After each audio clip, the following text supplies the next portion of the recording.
Hola, bienvenidos a un nuevo programa de Legal para Doms. Hoy vamos a tratar un tema súper interesante tanto para trabajadores como para empleadores. Vamos a hablar sobre derecho laboral. Hola, ¿cómo están? Bienvenidos. Hoy tenemos la presencia de un buen amigo, el abogado experto en derecho laboral, el abogado Luis Rocha Suárez. Le damos la bienvenida, Luis. Muchísimas gracias a ambos por el espacio. Bueno, estamos listos aquí para poder conversar y aprender entre todos. Bien, gracias, Luis. ¿Cuál es uno de los principales miedos que tiene el emprendedor, empezando por aquellos, respecto de que estoy invirtiendo en un negocio nuevo, tengo esos temores de cómo me va a ir, cómo no me va a ir, y dentro de todo esto existe las contrataciones? Contrato, indistintamente de cuál sea el servicio que voy a brindar o de qué se va a dedicar, es ¿qué hago? Contrato, firmo un contrato, ¿qué es lo que debo hacer? ¿Es seguro, no es seguro? Ayúdanos un poco a absorber estos temas respecto a qué hacer en ese momento. Ok, a ver, efectivamente, cuando uno empieza un negocio, uno dice, bueno, no todos los negocios implican que yo los pueda manejar solo. Exacto. ¿No? Entonces, obviamente, necesito un equipo de trabajo. Ese equipo de trabajo implica que yo lo tengo que contratar. Y como nosotros estamos dentro de un marco de derecho, obviamente tengo reglas para contratar. Entonces, ahí viene un poco de todas las modalidades contractuales que tenemos, es un poco jugar con cuál es la que más se adecua a tu giro del negocio. mi giro de negocio, efectivamente, ¿no? Entonces, obviamente, lo que vamos a hacer es, yo siempre le digo a la persona cuando conversa y pide asesoría en este respecto, yo les indico, a ver, un contrato es como hacer un traje, ¿no? Tiene que ser un traje a la medida. Entonces, si mi giro de negocio es, si yo sé que va a tener pausas, por ejemplo, voy a buscar un contrato que no me genere tanta estabilidad porque mi giro de negocio es así. Pero si yo tengo un giro de negocio que va a buscar ser estable en el tiempo, obviamente mi forma de contratación seguramente va a ser indefinido, teniendo los periodos de prueba o dependiendo, vuelvo y repito, va a ser dependiendo mi giro, dependiendo qué es lo que estoy buscando, etcétera, ¿no? Pero tengo una gama de contratos para elegir. Va a depender de qué es lo que yo quiero y hasta dónde, si me arriesgo, si soy agresivo y voy con todo, o si es que no soy tan agresivo y digo, primero vamos a empezar con poco, vamos a Y ir despacio. ese empezar por poco, realmente, digamos que hago un contrato con cláusula de prueba de esos 3 meses que me ayudan a quizás darme cuenta si es necesario o no, pero me lleno de trabajadores, 4 o 5 trabajadores por el giro que estoy teniendo, ¿no? Y comienzo a cada 3 meses sacar a esta gente porque no me sirve. ¿Eso se ve bien, no se ve bien? ¿Es recomendable? Yo como emprendedor, ¿lo tengo que hacer, no lo tengo que hacer? ¿Qué opinas al respecto de eso? Ok, no, evidentemente sería una práctica un poco desleal, ¿no? Porque el periodo de prueba, estos 90 días que la ley da como periodo de prueba para los trabajadores, y también hay que acotar que para el tema de las empleadas domésticas no es 90 días, sino que son 15 días, no recuerdo. Entonces, en este caso, lo que va a ocurrir es que si yo contrato 10 personas y luego yo voy a sacar en el periodo de prueba, es decir, dentro de los 90 días, voy a estarlo sacando y contrato 10 más, evidentemente, ¿qué es lo que está pasando? Yo no estoy siendo honesto, no estoy siendo leal, hay deslealtad en ese caso contractual, porque obviamente lo que ocurre es que estoy desnaturalizando una cláusula de prueba que es para que tanto trabajador como empleado se conozcan, exacto, se conozcan y digan, yo estoy cómodo aquí, quiero seguir. Yo como empleador también puedo decir, yo estoy cómodo trabajando con Western, por ejemplo, entonces quiero seguir trabajando con Western. Esa es la naturaleza, pero si no lo uso así, evidentemente es desnaturalizar esa cláusula y prefiero contratar de otra forma, donde quizás mi periodo sea más largo, pero no necesariamente va a existir estabilidad. Por ejemplo, tengo formas de contratar como el contrato especial emergente, dependiendo de mi giro de negocio, el contrato de producción. Tengo el contrato eventual, por ejemplo, que son contratos que me dan ese margen de tener más de 90 días, pero puedo todavía jugar un poco con ese tema de la estabilidad. Perfecto. Ahorita que mencionaste el tema de contratos emergentes, ¿cuándo utilizo un contrato emergente? cuando tengo una necesidad, como su nombre lo indica. A ver, es que aquí hay que hablar un poco de historia, ¿no? El contrato emergente nace por la Ley Orgánica de Apoyo Humanitario. Esta ley lo que nos dice es, había un problema con el trabajo, ¿no? Era un poco complicado sostener el trabajo.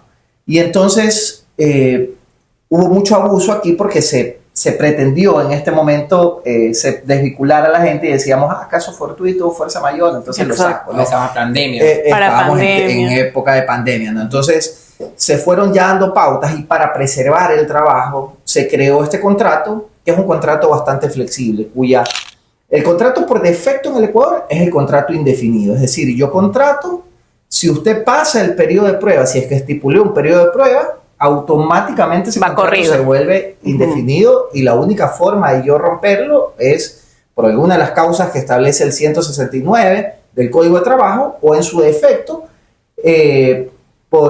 está dentro de las causas, que es el mutuo acuerdo, ¿no? La renuncia, nos ponemos de acuerdo, etcétera, o te despido y asumo la consecuencia jurídica del despido, que es lo que me toca pagar. Este contrato nace y obviamente lo que nos dice este contrato es, bueno, ahora usted puede contratar cuando tiene una situación emergente que entendíamos en época de pandemia. Había una situación emergente, entonces digo, bueno, yo tengo que contratar ahora, pero no genera la estabilidad del contrato indefinido, ¿no? Okay. Entonces, yo puedo contratar en el tiempo y si yo a los 6 meses, 7 meses, 8 meses me doy cuenta que ya no tengo esa necesidad emergente, lo puedo terminar y no tengo que pagar despido. Okay. No tendría que pagar despido, ¿no? Entonces, y puedo prorrogarlo incluso por 1 año más. Es decir, la ley me da esto. Ahora, y hay un, perdón que te interrumpa, hay un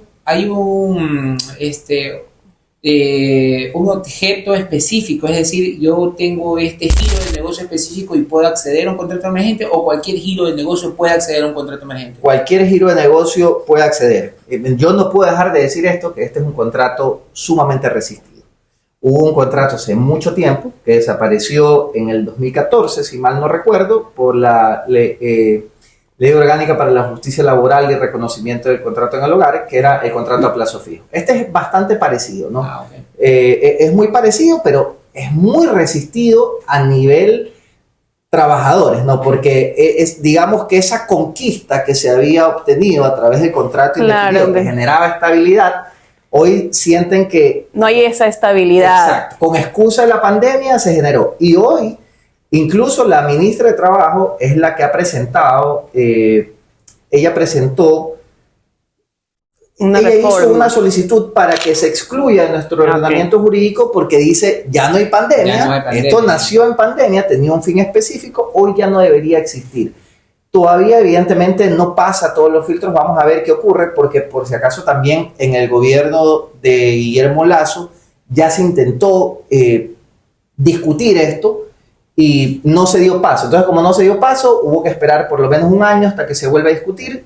Mucho después de eso, la ministra actual, Ivonne Núñez, fue quien lo ha presentado. Han transcurrido algunos meses, pero todavía sigue vigente dentro de nuestro ordenamiento. Te escuché que decías que puede ser prorrogado 1 año más. ¿Qué pasa después de ese año? Igual, las mismas condiciones, sí. Lo termino y se acabó. Lo puedo terminar, está en las mismas condiciones efectivamente de cómo fue pactado, de la naturaleza del contrato. Lo puedo terminar, es un contrato que no me genera esa estabilidad, pero si me paso ya de ese periodo de los 2 años, ya se me volvió indefinido. Ahí se vuelve incluso indefinido. Se me puede volver indefinido pasando el año si es que yo no manifiesto. Exacto, no manifiesto esa voluntad de continuarlo, sino que simplemente se me cumplió el plazo. 1 año, 1 día, se me volvió indefinido. ¿Okay? Este tipo de, por lo general los contratos siempre son escritos, pero en laboral también tenemos lo que es contrato verbal, ¿no, verdad? A veces los emprendedores, hay alguien que se te pega, digamos, y está contigo y ya genera esa relación laboral, o sea que sin haber firmado algo en un papel, pero ya hay como que ya el verbal, ya tú le pagas un mensual, o sea, ¿cómo se maneja eso? O sea, luego puedes tú también volverlo a hacer, o sea, va a hacerlo escrito o nos manejamos igual verbalmente para hacerlo algo más informal, o sea. A ver, para que se dé un contrato de trabajo, si bien la ley establece, ¿no?, el tema de que el contrato puede ser verbal y puede ser escrito, tiene que cumplir siempre unos requisitos, que son los que están en el artículo 8 del Código de Trabajo, ¿no? Entre estos va a decir prestación de servicios lícitos y personales. ¿Qué quiero decir con esto?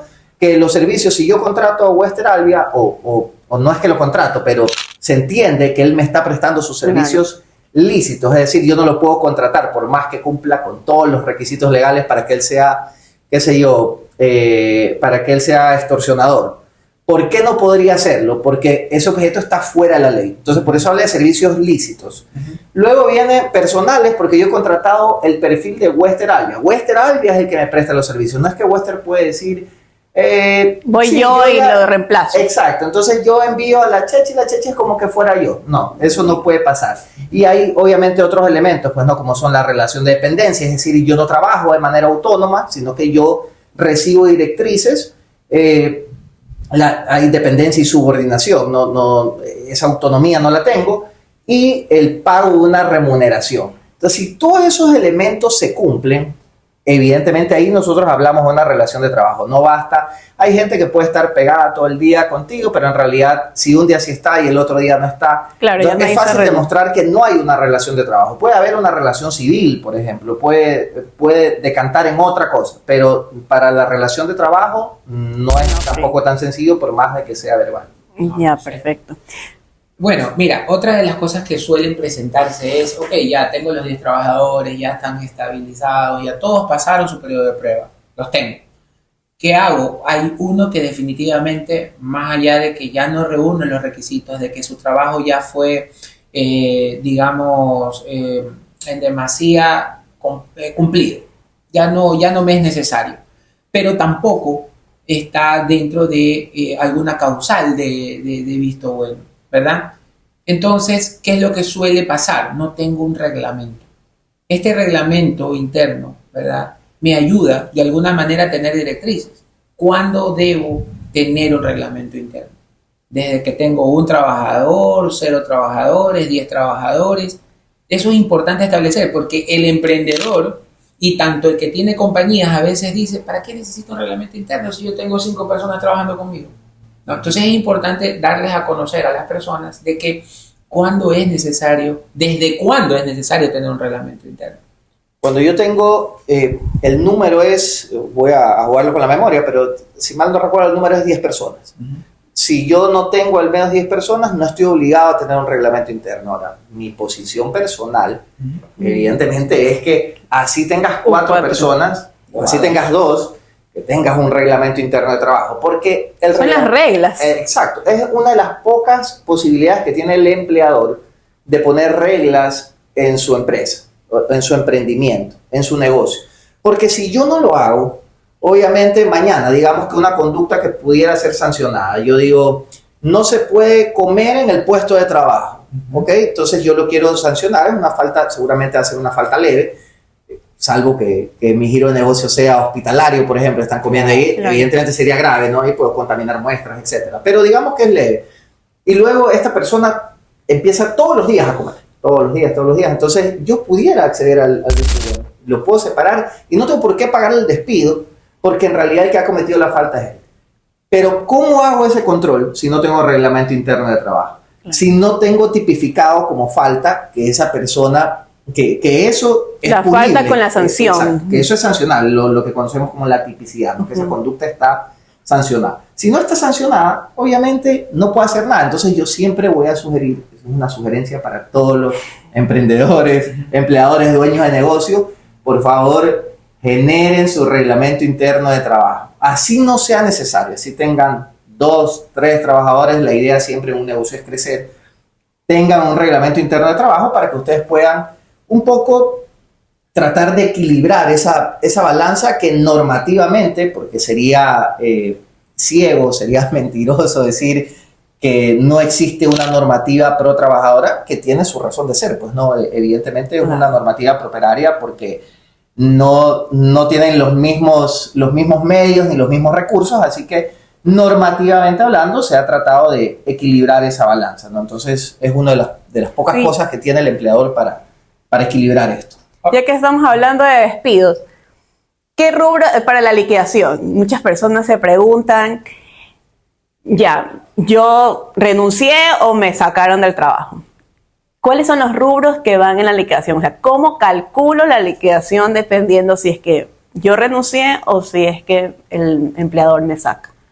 Ok, mire, es una buena pregunta y en realidad es bastante sencilla de responder, porque la forma de cálculo es sencilla. Eso está en el artículo 188 del Código de Trabajo, ¿no?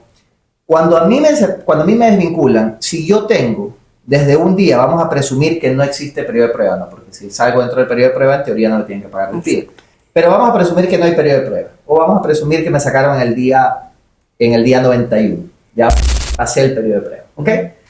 Cuando a mí me sacan, si yo tengo de un día, 91 días, 100 días, si yo tengo hasta 3 años, el cálculo se va a hacer. Mi última remuneración, hoy la Corte todavía sigue eso en norma, la Corte Constitucional tiene un pronunciamiento de reciente data, tiene menos de un mes, donde ya nos permite que ya no sea el último, sino que puede ser el penúltimo, porque había una práctica, la verdad sea dicha, una práctica común de los empleadores que como era el último, legalmente lo que decían era, claro, Wester gana $2,000. Entonces, pero claro, porque hace horas suplementarias, extraordinarias. Entonces yo el último mes que sé que ya lo voy a desvincular, no le doy nada. Él se va a las 5 en punto a su casa y todo, entonces él recibe 1,000.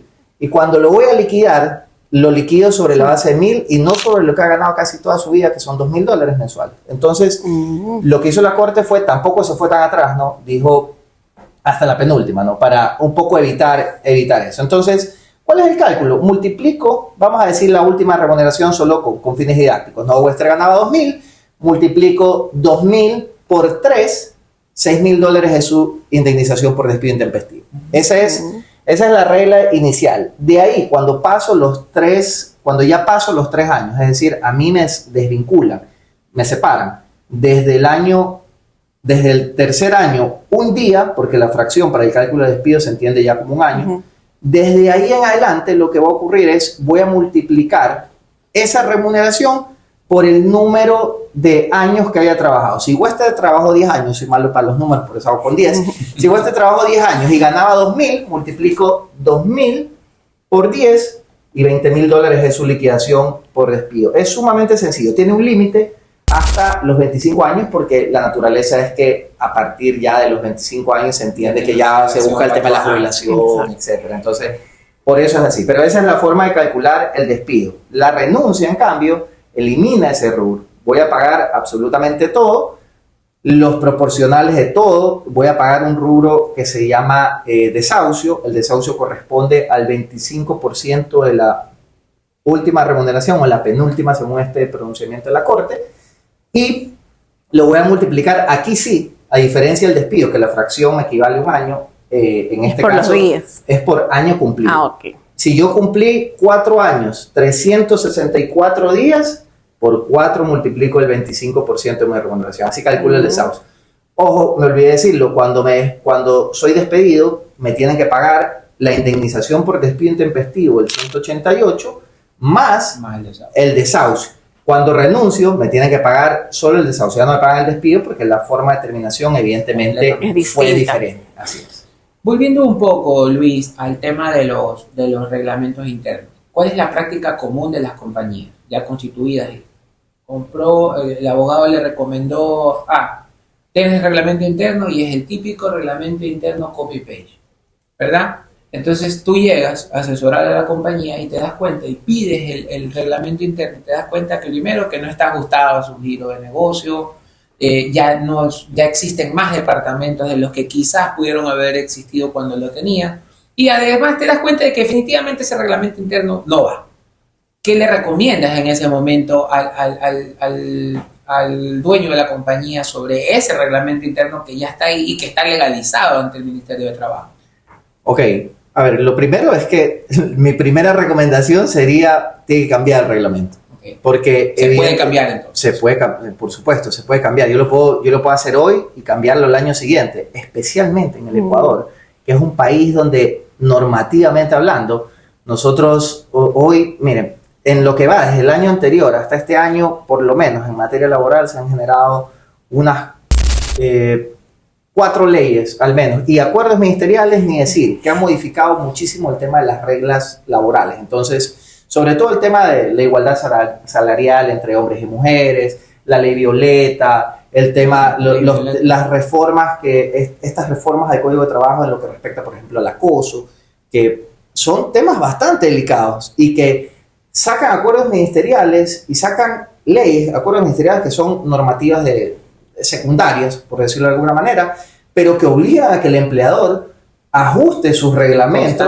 Constantemente. Entonces, muchas veces, incluso a veces los reglamentos dicen al final que deberán ajustarse, incorporarse en los reglamentos, bla, bla, bla. Entonces, si los tengo que incorporar, evidentemente va a haber esas modificaciones. Exacto. Es muy difícil que ustedes vean un reglamento interno de trabajo que tenga es que mi reglamento está desde el 2000 y es perfecto. Falso, porque la legislación ha cambiado tanto que su reglamento puede ser que al día de hoy no le sirva.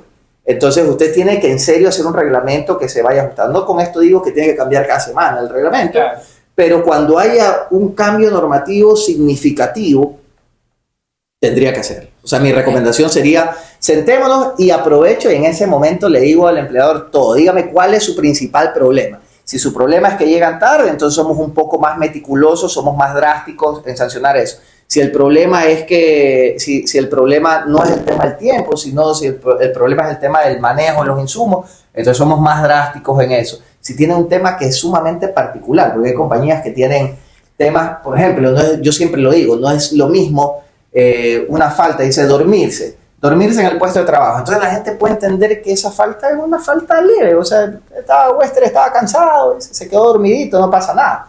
Pero en realidad, si es un guardia de seguridad, por ejemplo, que está asignado a un puesto delicado como Coltecón y donde se duerme le meten una tonelada de droga, obviamente eso no puede ser considerado una falta leve. Entonces ahí sí también es un tema donde uno tiene que, por eso el reglamento, lo que tú decías al inicio, no puede ser un copy and paste, porque son realidades diferentes. Si yo cojo un modelo, ese modelo puede ser para, qué sé yo, para un giro de negocio que no se ajusta, pero ni un poquito al mío. Entonces, vuelvo y repito, así como los contratos, tiene que ser hecho a la medida, como un traje. Entonces entendemos, viene la persona a tu oficina, dice, mira, estoy en este emprendimiento, hoy ya tengo esta compañía, aquí están, estos son los contratos que tengo, hace una especie de auditoría, etcétera, etcétera.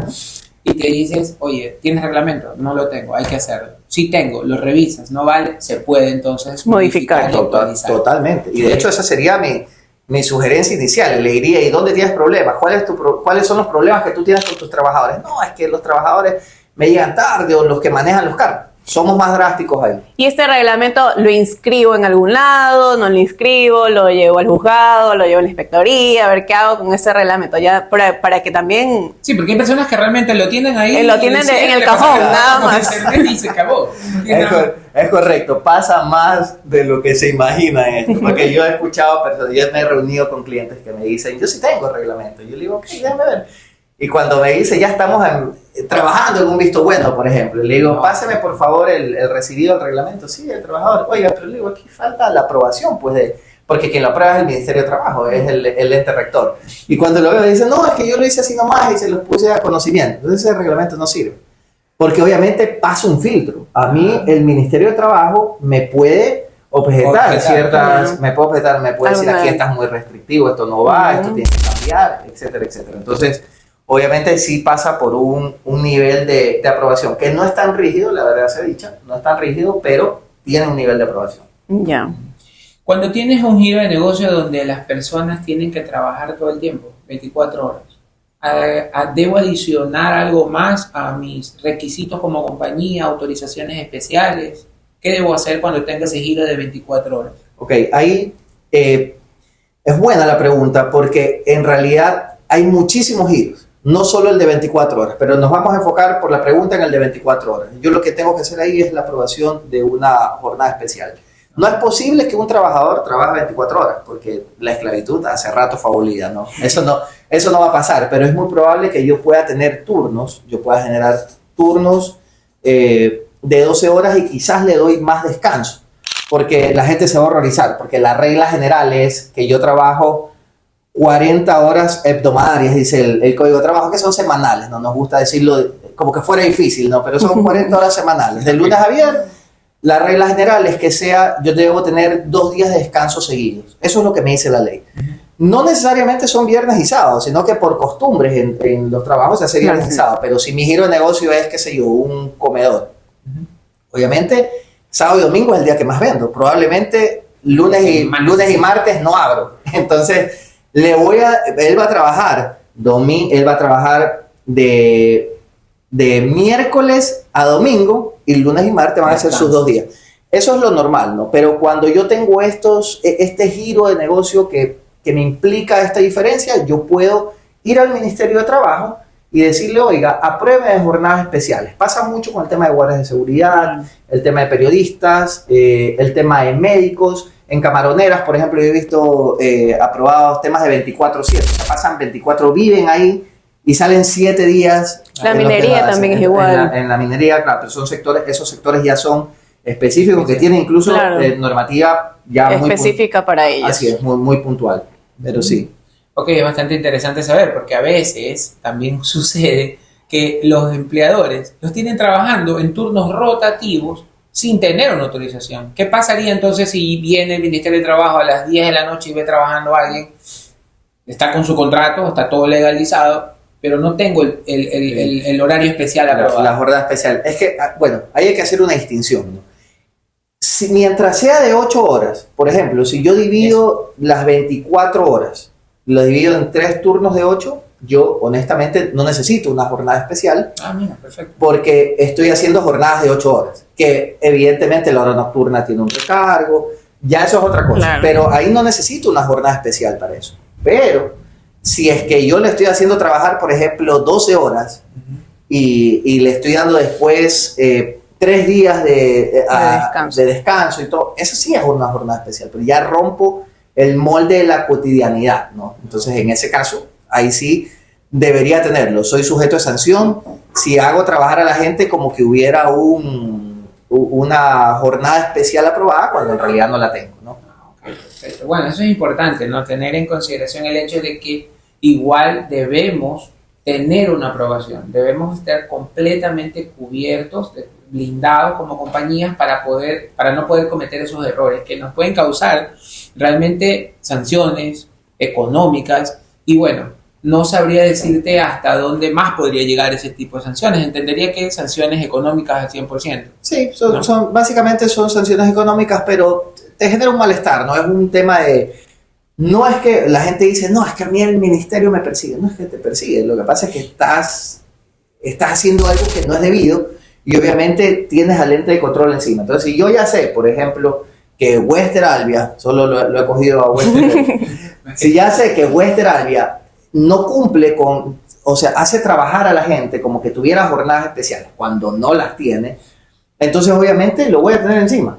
Porque yo sé que si le hago una inspección 6 meses después, va a estar igual. Es muy probable que Wester sea igual. ¿Por qué? Porque es un tema de nuestra cultura. O sea, eso es un poco lo que también hay que cambiar la mentalidad del empresario. Por más que tu negocio sea pequeño, por más que tu empresa sea pequeña, tienes que cambiar esa mentalidad. O sea, si necesitas esos turnos, bueno, apruébalo, porque tampoco es nada, por si acaso no es nada complicado. O sea, no es complicadísimo de que, no lo voy a poder hacer. No, para nada. No es algo así. Es cuestión de saber o es cuestión de ponerse en buenas manos en tal caso, ¿no? De abogados que sean competentes ustedes saben que esto es como la medicina, pues, ¿no? El que sabe de cada tema, pues, ejercen esa rama. Bueno, siempre he considerado el hecho de que la especialidad es algo que debe ser tomado en cuenta al momento de buscar una asesoría. ¿No? Y no solo eso, sino que el tema preventivo también es importante dentro de las compañías. Y en temas laborales considero que es mucho más, ¿no? Porque es justamente la fuerza de trabajo que tienes que es la que hace que tú necesites tener respaldo. Porque si no lo tienes, tu negocio se pone en peligro. Liquidaciones gigantes que pueden tener. Antes de terminar, Luis, me gustaría tratar un tema que también es muy constante para las personas sobre todo compañías, el tema de los sindicatos. Es tan preocupante para ellos cuando escuchan ya en los pasillos el tema del sindicato. ¿Qué hago cuando escucho esa palabra, esa mala palabra para el empleador? Bueno, es que hay ocasiones que el sindicato es bueno y otras ocasiones que el sindicato es la cosa En más mi opinión es horrorosa. súper malo, pero en tal caso, ¿qué pasa? Primero, cuando sucede y escucho la palabra. Y segundo, ¿cuándo de verdad se va a constituir? ¿Cuánto personal ya debo tener para tener ese peligro constante de, como empresario, saber que se me puede formar un sindicato? A ver, lo primero es que más allá de juzgar, pues no, de si el sindicato es bueno o malo, porque son temas de apreciaciones personales, pero el problema con esto es que cuando se permite este nivel de asociación de trabajadores, lo que se hace es buscar un contrapeso, ¿no? Entonces, tienes por un lado un empleador que es dueño de los medios de producción, del dinero, de todo, y solo sin ser peyorativo, por poner un ejemplo. Entonces tienes en la cadena de trabajadores, tienes quizás al conserje.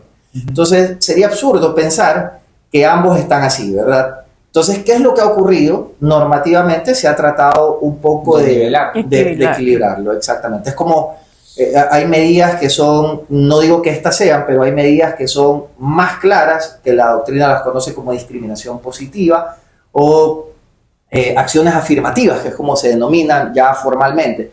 Por ejemplo, cuando nos obligan a contratar a personas que ostentan discapacidad. Porque la verdad sea dicha, si es que no, y era lo que pasaba, si es que no nos obligan, nadie contrata a una persona con discapacidad. Esa es la verdad. Es verdad. Si yo tengo una persona con discapacidad, una persona que tiene al 100 sus capacidades, voy a contratar, me evito problemas. Entonces, ¿qué es lo que pasa? Estas medidas lo que buscan es no tratar de manera igual a los que no son iguales. Entonces, claro, se busca equilibrar, ¿no? Sin decir que el tema de los sindicatos y todo es una acción afirmativa, porque no lo es, porque está garantizada constitucionalmente esa posibilidad que tengo de reunirme y de formar organizaciones sindicales, pero no solo, usualmente decimos sindicatos, pero hay comité empresarial, hay un sinnúmero, ¿no? El Código de Trabajo. Pero hay otros tipos de, exacto, de uniones de trabajadores. Y si es a todo nivel, por si acaso. Lo que pasa es que lo que nos asusta como empleadores es el contrato colectivo, es la organización sindical, porque el siguiente paso es el contrato colectivo, ¿no? Entonces, ese es el temor. ¿Y cuál es el temor? Y el temor no es infundado, porque hay contratos colectivos que son tan agresivos que pueden llevar a quebrar una empresa. Y yo lo digo por experiencia, yo he estado en situaciones donde el empleador les dice, yo puedo convivir con ustedes, pero en las condiciones que ustedes me están poniendo y económicamente sentados con las personas que manejan la contabilidad, que no soy yo, les dicen, eso que ustedes creen que son $10 más, multiplicado por 300 trabajadores, me quiebra la empresa. Y a pesar de eso, las personas no lo entienden y dicen, no, es que yo quiero. O a veces tienes beneficios que son desmedidos, ¿no? Yo estuve en alguna empresa que una vez había un beneficio que se llamaba el Día del Pollo. Y esto es real, por si acaso. El Día del Pollo. Entonces, ese día, la gente iba y le regalaban un pollo. Un pollo. Así, a los 300 trabajadores, perdón, les regalaban un pollo. Entonces te dices, ¿de dónde salió? O sea, ¿a quién se le ocurre eso? Eso es algo que ni siquiera tiene mucho sentido porque el giro del negocio no es completamente distinto. No tiene, exacto, o sea, no era una avícola. Sí. Y pues lo evidente de todo esto es que en lo posterior volvamos a contar, inclusive con su presencia, con la invitación nuevamente que vengas y nos puedas ayudar con todo este tipo de información. ¿Por qué? Porque lo ideal aquí es conseguir que definitivamente las personas pierdan el miedo y de que sepan que están protegidos. Entonces, sí considero que indistintamente de todas las dudas que puedan salir o despejarse, lo podemos resolver en lo posterior. Nos vamos a quedar con temas en el aire que queremos tratarlos. Así que en un próximo episodio, un próximo programa, Luis, estás cordialmente bienvenido. Por mi parte, Luis, muy agradecido de que estés con nosotros, acompañándonos. Seguro vas a estar acompañándonos en lo posterior. Así que muchas gracias, Luis, por tu presencia y por tus conocimientos, ¿no? No, muchísimas gracias a ustedes, en realidad, por la invitación y perdóname por usar de ejemplo, solo con finalidad. Bueno, nuevamente, gracias, Luis, por habernos acompañado. No se olviden de suscribirse a nuestras redes sociales, estamos como Legal Parador y no se pierdan nuestro próximo episodio.